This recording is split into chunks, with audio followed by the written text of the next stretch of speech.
కామారెడ్డి జిల్లా కేంద్రంలో petrol diesel కొరత, పెద్ద క్యాన్లను వరుసలో పెట్టిన వాహనదారులు, పెట్రోల్ డీజిల్ కోసం బారులు తీరిన వాహనదారులు. కామారెడ్డి పట్టణ కేంద్రంలో 90% పెట్రోల్ పంపులు నో స్టాక్ బోర్డుల దర్శనం. ముఖ్యంగా డీజిల్ కొరత తీవ్రంగా ఉండడంతో ఇబ్బందులు పడుతున్న పెద్ద వాహనదారులు, షాపింగ్ మాల్స్ యజమానులు, వరి కోతల సమయం ఉండడంతో ఇబ్బందులు ఎదుర్కొంటున్న రైతులు, పెద్ద పెద్ద క్యాన్లలో తీసుకువెడుతున్న కస్టమర్లు, పెట్రోల్ డీజిల్ సమస్యను తీర్చాలంటూ డిమాండ్ చేస్తున్న వాహనదారులు.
ఒక స్టార్ట్ చేయండి చెప్పి పెట్రోల్ డీజిల్ షార్టేజ్ ఉంది. వెహికల్స్ అన్ని లైన్లో ఉంటున్నాయి.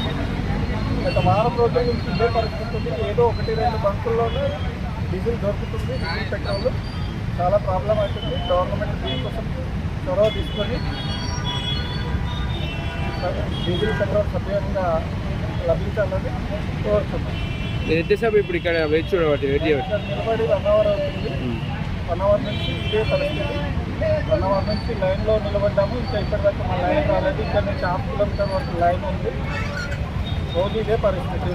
అంటే వేరే పెట్రోల్ పంప్కి వెళ్ళి అక్కడ ఏమైనా ఉందా? వేరే బంకుల్లో స్టాక్ లేదని చెప్పి గవర్నమెంట్ బంద్ చేసుకొని పెట్టుకున్నారు. ఇక్కడ ఏం డిమాండ్ చేస్తుంది గవర్నమెంట్? గవర్నమెంట్ ఇంధనము సక్రమంగా లభించే రకంగా చొరవ తీసుకోవాలని కోరుతున్నాను. మీరు ఏం పని చేస్తుంటారు? నేను ఆటో డ్రైవర్ని. దీని మీద బస్సు జీవనం బస్సు జీవనము ఆటో డ్రైవర్ మీదనే. ఆటో నడుపుకుంటేనే మా జీవన పరిచయం వస్తుంది కాబట్టి చేయాలని చెప్పి కోరుతున్నాను.